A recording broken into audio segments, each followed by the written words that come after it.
Oh boy, here is me. Alright, so today I'd like to talk about how to integrate over a fractal. Motivation is, who cares, that sounds cool. There we go. So here's the outline. We will probably skip at least one of these points, and I am very, very, very much glossing over all of this for obvious reasons if you know what the words mean. Alright. So as an introduction, we've got our classic integrals. I've taken the ones in multiple dimensions because that's when it starts to get really interesting. So we have, for instance, the one-dimensional integral, which calculates over a line the area. And the, in 2 dimensions, one-dimensional line integral, which calculates again over a line some area. We've also got the in 2 dimensions, 2-dimensional surface integral, which calculates over some surface, some volume. What all these are doing is they're taking a function and they're figuring out how much stuff is between some base thing down the bottom space and the graph of the function on top of that space. So that's what our integrals are doing. That's what I just said. So our key idea is actually that, well, all we need is a notion of how much stuff there is between a shape and a graph. If we know how much stuff is between them, we can say, yeah, we're going to call that an integral and then be done. But then when you reframe it in this language of how much stuff, we can get some other interesting ways to look at it. So for example, this integral, the integral over this shape S, is the constant height 1 times the base size of 3 units. So it's 3 times 1 equals 3. I drew a square, it has side lengths √3, which was a bad decision in retrospect. If we double the height, we know that there will be twice as much stuff underneath. So it's now 3 times 2 equals 6. So now, I take the Sierpinski triangle, I declare that it has a size of 3, and I take the function with constant height 1. How much stuff is there in between it? Well, the base size is 3 big, and the function is 1 high, so the integral is 3 times 1 equals 3. I double the height of the integral, any guesses what happens? 6. Indeed, the integral doubles. Did I say double the height of the integral? You know what I meant. So our big question is, well, how do we integrate over fractals? I've just done constant functions, which is really boring. We need to be able to know a few things. A satisfying answer would be, how do we compute such an integral? I mean, how? That would be nice to know. What does it even mean from a theoretical and rigorous maths perspective? And the last thing, which is also what I just said, how can we make sure that everything makes sense and ties together in a rigorous way? So that's what we're going to do for the rest of the talk. Our keywords are: the method is integration by self-similarity. Loosely, it's an algorithm to compute sufficiently nice integrals of sufficiently nice functions. The underlying theory that we're going to look at is Lebesgue integration and the Hausdorff measure. You need this to make sure that your integral even makes sense. All right, so here's the structure outline. We're going to look at integration by self-similarity first, and then the Lebesgue integral, and finally tie it together with a neat example of everything actually working. So my main goal is to be laboring on about this, but just share what I've learned in a way that's hopefully engaging and hopefully also insightful. Our sub-goals are those. Half of this talk is literally just an excuse to talk about these things because they're cool and actually important, unlike fractal integration. All right. Integration by self-similarity is very weird. Another thing that I find weird is how we look at ds, dA, and d whatever. So I'm going to stick with the even more confusing, but at least consistent, d funny h alpha. Don't ask, it's fine. So if we hop over to these notes that I prepared before, what we're going to do is this very simple integral. The integral is x goes from 0 to 1 of x. For reference, that's this shape. We want that area. What we're going to do is we're going to do this in a really weird way. That integral from 0 to 1, it's 2 half integrals, from 0 to 1 half and 1 half to 1. So I'm going to cut up my integral in my interval in half right here, and I'm going to analyze each of these sub areas instead. So I cut up my integral, and I get that second line. Now this second line, I can view this right side interval as the left side interval, but translated over. So what I'm going to do is I'm actually going to push it back and then fix the terms in my integral to make sure that it's the same. So I've taken this interval and I've pushed it back over here, and I've done a substitution from variable x to variable x plus 1/2 to fix the fact that I'm not actually looking at the same range. All good? Awesome. Of course, we can split that up linearly, and then the integral of 1/2 is really easy to compute. And over here, we get two integrals from 0 to 1/2 of the same thing. So now I have just this 1/2 interval. And I'm going to apply one more sneaky trick. This half interval is really the full interval, but smaller. So I'm going to do another substitution inside to get the integral from 0 to 1 of, instead of variable x, 1/2 times the thing y. And then when I do that substitution, I have to divide by 2 because blah blah blah substitution thing. All in all, I get that the original integral I was doing, which was this one, is 1/2 times itself plus 1/4.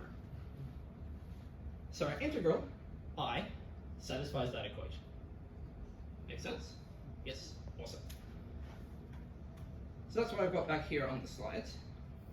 We have this, and I'm sure that you can all solve it. The integral, that area, is 1/2. No surprises.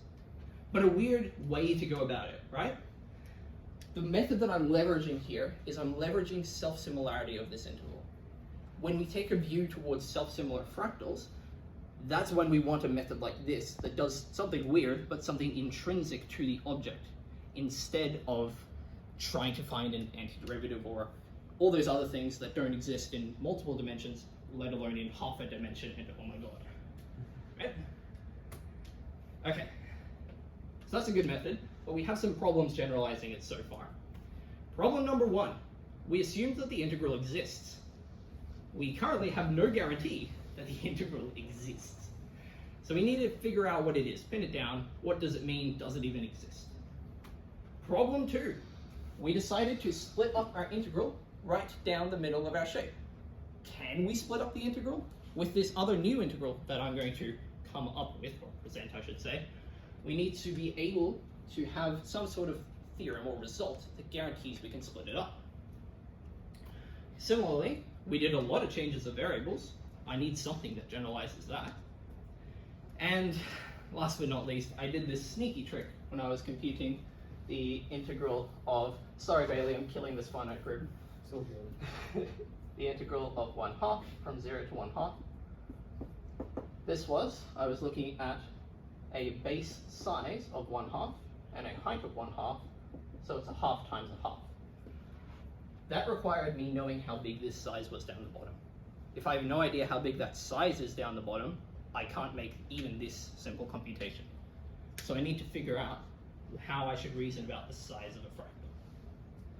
So I hope that's motivation for introducing the next part, and this big question, which is what I just said. The next part is this one, our big theory of Lebesgue integration and the Hausdorff measure. Are we all good so far? No questions? No. Awesome. So the Lebesgue integral is cool. It is much better than the Riemann integral, which you've seen probably in Math 1071 if you've taken it, and if these are just words, that's okay as well. The Lebesgue integral is really useful for things like interchanging limits and integrals. If you've ever had to do that rigorously, you know how much of a pain in the ass it is. It's good for that sort of thing. It also works on more general spaces. The Riemann integrals are very, very good for Rn and for integer dimensional objects, but they aren't very general beyond that. Also, I just kind of like it a bit more. It's more satisfying to me. So, measures. I will not go too deep into this. I will try to explain it as intuitively as I can. The underlying idea here is a very geometric one. We have a bunch of shapes, and we'd like to know how big they are. We'd like for some shapes is shape A to know how big A is. So I'm going to measure how big A is. If I want to have a consistent way of measuring, or one that makes sense, I've got to put some restrictions on it. The first one, if I have a thing, and that thing contains no stuff, then it has size 0. Reasonable? Yeah. That next one, if I have a thing, its size is not a negative number. It's also not an imaginary number or something weird. It's a non-negative number. Caveat, we can have things with size infinity. If I ask you how long or how much length is there in this square, well, the answer is kind of, I can draw any infinitely long line in here forever. There's infinitely much line in this square. The linear size, if you will, or the one-dimensional size, more appropriate term, would be infinity. Is it a problem that you overlapped? Yes. Yes, you could imagine instead me drawing this spiral instead. I was not looking at it. I think it's not a problem if you overlap. It's not. It's just a step. Yeah, no, it's not still- too much problem, as long as the overlaps have measure 0. The last requirement is that I can split up my measure of size. So imagine, if you will, all the floors of this building. And my notion of size is how much carpet is in them. How much carpet is in the building? Well, it's equal to how much carpet there is in this room, plus how much carpet there is in that room, plus how much carpet there is in the room above us and below us, and so on. If I have a bunch of things which importantly don't overlap, then the size of all of them together is the same as summing up their individual sizes. Does that make sense? Yeah. So, now, that's awesome. We're going to completely ignore it now. Your intuition in the back of your mind is it's a notion of size. All right, so now we're going to get towards constructing our integral. I'm going to define this thing called an indicator function. I write it as a bold one like that. So if I write that, that's what I mean. And an indicator function on a set A, super simple. It returns 1 if the input point is in A, and 0 otherwise. Best function. The reason we care is because their integrals are really easy to compute. Here I have a thing A. Its size is mu of A. I also have a function which outputs the height of a constant height of 1 above A and 0 elsewhere. How much stuff is there between the base and the graph? Well, it's however much stuff there is in A, mu of A, times a constant height of 1. Does that make sense? Yep. That's why I care about indicator functions. Really easy to integrate. So that's now our definition here. The integral of an indicator function is the measure of the set it's indicating. We also extend this linearly. If I have a bunch of indicator functions scaled by some non-negative constants and summed together, I bring the sum outside and I bring the constants outside, and that's my definition for this one. All good? Yeah. So, there are lingering problems of maybe poorly defined stuff underneath here. I'm not going to worry about it. It's okay. Yes, just as a remark, a function like that is called a simple function. If you dig around enough after this, you'll see that sort of terminology a lot. Simple function is simple as a combination of indicator functions. Okay. But integrals in calculus aren't just about all these nice blocks and all this discrete stuff, all this finitely much stuff. They're about smooth curves and making approximations to other things with simpler building blocks. The way that we're going to do that is what we're going to do is take a nice enough measurable function f, and we're going to approximate how much stuff is underneath it with a bunch of blocks underneath. So we're going to take a simple function, make sure it's underneath our function, f, and say that the integral is going to be at least as big as the integral of that simple function, where we know how to compute the integral of the simple function. Is that making sense? Yeah. Then we take the best such approximation. And that's all this says. It is just jargon for the best such approximation. From here, the rest of it is pretty straightforward. We've only talked about non-negative functions. If I want a positive and negative function, I figure out how much stuff there is above the axis, figure out how much stuff there is below the axis, and subtract them. If I get infinity minus infinity, I just say the integral is not defined. If I have a complex valued thing, I calculate the real part, calculate the imaginary part, sum them up. Right? Awesome. Okay, to tie up one loose end, I've always looked at the integral over the entire space so far. If I want to restrict to some subset, all I do is, if I have my whole space and I want to look at just this subset, what I do is I actually look at the whole space, but I pretend that the function I'm integrating is 0 outside that subset. That's what multiplication by our indicator function does. If our point's in our subset, then it's 1, and we get f out. If it's outside our subset, it's 0, and we kill it and we don't look at it. Make sense? All good? Awesome. So that's the Lebesgue integral. Now we're going to, well, I guess I should speak about this. It satisfies the theorem that you should always have for a linear object. It satisfies the other theorem, which you should probably have for an integral. And it has a bunch of limit theorems that I remarked about at the start. If we have the limit of if we have a limit of the sequence of integrals of some functions, then putting that limit inside is actually not too hard with the Lebesgue integral. Unfortunately, this so far depends on what notion of size we're using. So we've got to pin down what's an appropriate notion of size for a fractal net. This brings us to the thing called the Hausdorff measure. I've got a metric space xd up there, a comfortable reminder that a metric space is really just Rn with a notion of distance and some extra flavor underneath. If I have a set U, then I'm going to define this thing called the diameter of U. And it's just the length of the longest line between 2 points in U. Just the largest distance between any 2 points. Or if that doesn't exist, you can fix it with a supreme. Then what I do is if I want to know the measure of an object A, I take a bunch of these things U, I cover A with all of those things U, figure out their diameters, then I raise them to a power of some number alpha, and I sum that up as an approximation for however big A is, and then I take the best such approximation after that. Importantly, so far, each of these things U has diameter less than some other parameter delta. And oh my god, that's a lot of words. Here's a cleaner picture. I take an amogus, I mummify it, and I compute all that stuff. Yes? Can I ask, have you used open? No, not necessarily. The U's can be arbitrary from memory, although I think they can be arbitrary. Why couldn't I just look at diameter of A? Yeah, it is probably open then. Thank you.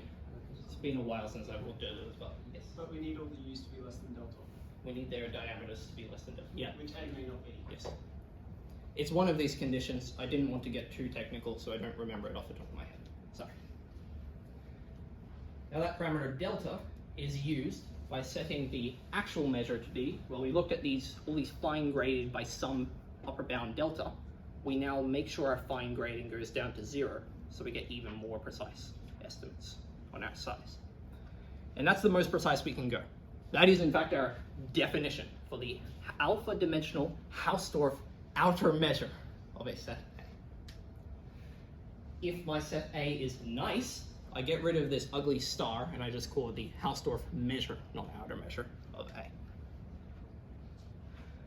Has this made sense? Yes?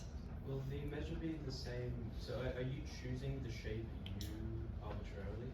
Arbitrarily, so that you Measure can... will be the same no matter what shape you use? If we go back 2 slides, we choose whatever shapes we want, and then after looking at every combination of shapes, we extract the lowest of these estimates. Oh, They're all overestimates. We extract the lowest of every possible overestimate. And then we take our fine grading delta down to 0. Does that make sense? Yeah. Yeah. Awesome. Alright. Okay.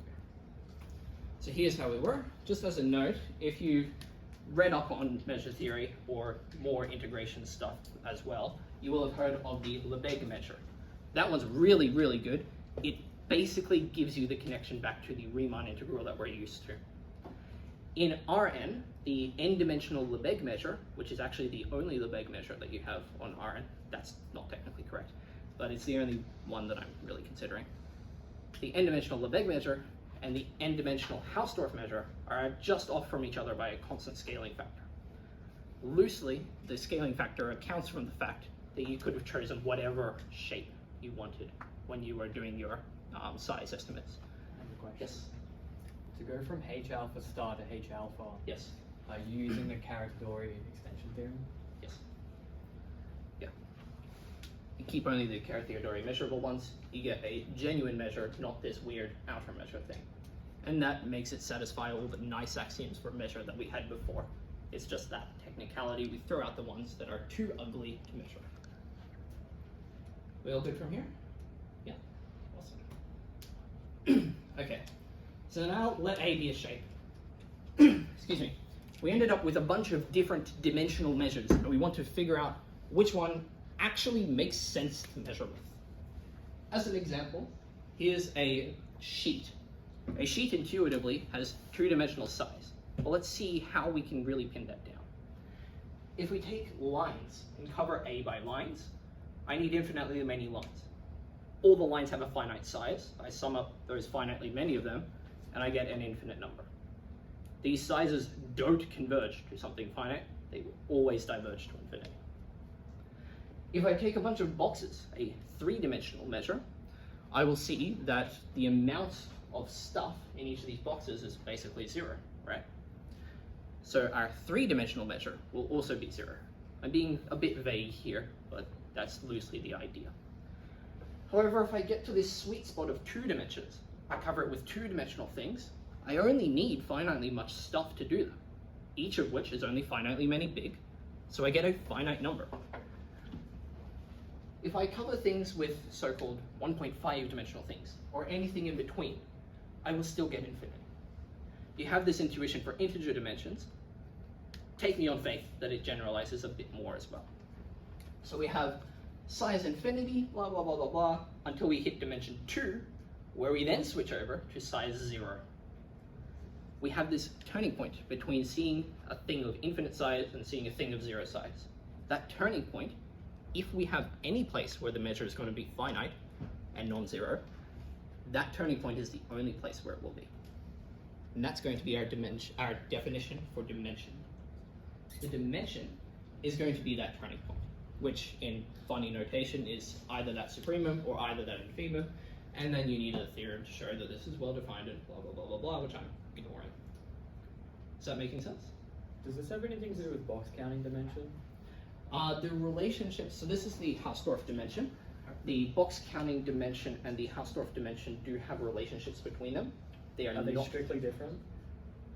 Like they agree sometimes. They but- agree sometimes. Okay, I thought box counting was like a dumbed down version of this. But Box counting is a way dumbed down version of this. but it does other stuff. Yes. It's not a strictly dumbed down version. It's Yeah, a it's different not a thing. strictly dumbed down It's a version. different thing. Yes. Yeah. There is actually a relationship, I forget which way it goes, but one of those dimensions is less than or equal to the other. Always. And then in nice enough cases, it's equal. Alright? So here's some other notions of dimension that tend to agree with it. If we have an integer dimensional object, and we ask about the topological dimension, which is the thing that we all intuitively have in our heads, then if our thing is nice enough, it has the Hausdorff dimension as the same as its topological dimension. If we have a self-similar shape that is nice enough to satisfy this thing called the open set condition, then its self-similarity dimension, which is a kind of intrinsic dimension for self-similar things, also agrees with the Hausdorff dimension. So setting alpha our dimension to be the Hausdorff dimension of A, we can be satisfied with using this integral using that measure. Are we happy with that? Yeah? For the other objects that you encounter in Math 2001, the usual integral and this integral are the same up to the scaling factor that I said was correct. Alright? The kicker here is that if alpha is not an integer, this whole process still makes sense. We can still do everything, even if alpha is 1.5, 2.9, log base 2 of 3. I'll actually show you a log base 2 of 3-dimensional integral as well. I am running very short on time, so I will have to do that very quickly. Okay. end goal, integrating over select self-similar fractals. So back when I did the other talk last semester, we had a look at how we define a self-similar fractal. Loosely speaking, we take a way of encoding the symmetries. We take this object, we figure out one map that projects it down onto this smaller sub-object, another one that brings it onto this one, and onto this one, and that one up there, and if you can't quite see it, there's one more tucked underneath the top one. It's upside down as well. That's the same shape that I brought in last time that I unfortunately forgot to bring in today. I've got the 6 maps used to represent that on screen if you care, really. But they're all translations down, maybe reflections, sorry, and some translation. Translations down, scaling down, that's what I meant. We will assume all this stuff, basically, a fractal that you can actually look at. And we're going to make sure that it's self-similar. Some remarks are that if we have this, all these similarity transformations take this form. We recently saw this in differential geometry if you're taking that as well. And that's a standard Euclidean fact. By a theorem, we also have that the measure of the object we're integrating over is positive, so it's not 0, and it's also going to be not infinity, which is really good. That turning point didn't guarantee that we were not 0, not infinity, just that it was the turning point between those. Last but not least, the size of the overlaps is 0. So if I have my funny shape, this one's now a Sierpinski triangle because it's easy. The overlap of this with this is that point, which has size 0. All right. A lemma, we can split our stuff up. I'm not going to belabor it. Proof sketch, no. Another lemma, we can do substitutions and transform kind of like a Jacobian. Proof I also have in my own notes, so I'm not going to do that either. All right. So we've got our thing. What we're going to do is we're going to compute the average height within our thing. So here's our thing. In probability theoretic terms, the expected height of a point uniformly distributed across this object. So that's going to be 1 divided by however big the object is, times the integral, where x, y, z is a point in the object, of the height z. The base size, the bottom is at height 0 because I said so. Applying integration by self-similarity, which is over here, we can go ahead and do it. Very quickly, it's the same process as before. We just now have the language to be able to actually talk about it. We can now divide across the self-similar copies. The division, if I expand out like this, then involve transformations that are in very easy to encode ways. This one, these ones here, these 4 ones, are the 4 small copies down in the base. This one here is the copy at the top, and this one here is the upside down copy under the top. So I've got those transformations, and I can do my substitutions just like that. Last but not least, I can collect a lot of very nice terms. For instance, this -1/2, this +1/2, they go away. This √2/4, this √2/4, they can get collected together as well, because that integral is super easy. Constant height function over a thing we know size of. So there we go. I've got those, and I have transformed them back over my original object. And now I have the integral of the height, which is what I was interested in, summed up 4 times this constant, which comes out of the Jacobian. And then I've got this one down here, which is very easy to compute. We have constant height √2/4 over a thing with this size, which is the definition of that. Are we happy with that? Yes? Why do you choose to split the pyramid into only like 6 pieces? I could do it lower, but 6 is the easiest one to pick out. Maybe a non-question, but like, Yes. I know this is for like the square-based pyramid thing. Yes. Does it change non-trivial if you go to a tetrahedron? I haven't looked at the tetrahedron. The way that I have encoded this object is just using scaling. I'm just using the, what are they called? orthogonal transformations. All the similarity transformations are just a product of some matrix, some scaling, and some translation. If you look at a tetrahedron, it'll be the same. The translations will be uglier. Yeah. Well, the maps will be uglier, I shouldn't say translations. But the process will be the same. Does that more or less answer what you're asking? Do you know if it changes the actual number, like, by more than just times 4 and 3? I'm not 100% sure. It also depends on how things are distributed. I could completely get rid of this copy under here, which would give me a different value. So it depends on exactly how you set up your shape. Does that make sense? Yep. So, all right. I am pretty much out of time, so I will go through the rest of it. Is that my fault? Did I go over? No, you're fine. It's just that this is a bit long. Knowing what the dimension of our object is, which is that number, because we can finally compute this ugly expression down here, down to the number √2/8, which, if you actually plot it, does make some sort of sense. But this is the two-dimensional kind of picture, but it is roughly around there. So there we go. Dividing by the size of the object, we get the average height on the Sierpinski pyramid. Cool? Yeah. Awesome. Just as a word, we can do a more complicated process if we have a not nice function. It turns out that the linear function, just grab the height, is very easy to work with. If we have an ugly function, we've got to do something like this. If you know much measure theory, it's just one of the simple approximations. That's all it is. All right. So my main goal was to share what I've learned in an engaging and insightful way. Did I succeed? Please let me know. Maybe in a bit so I can get through the rest of these slides. Our sub-goals were to learn about all these things, which I have definitely done. So I hope you've enjoyed. A small question back to you is, did you enjoy this presentation, and how could I improve it beyond having a bit more time? Thank you very much for listening. I'm Oliver.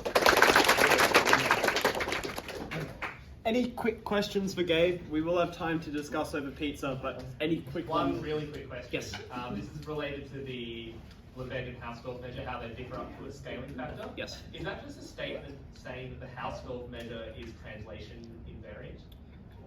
Translation in the geometric sense, like that? Yes. Not quite. It's more asking about the different scale between objects. So it's rather the fact that they coincide up to a scaling factor. Oh, right, okay. I'm not 100% sure. I haven't gone deep enough down the measure theory rabbit hole. Yeah. Adam says so. I trust Adam. Yeah, okay, cool. Is translation invariance obvious from the definition? The definition just involves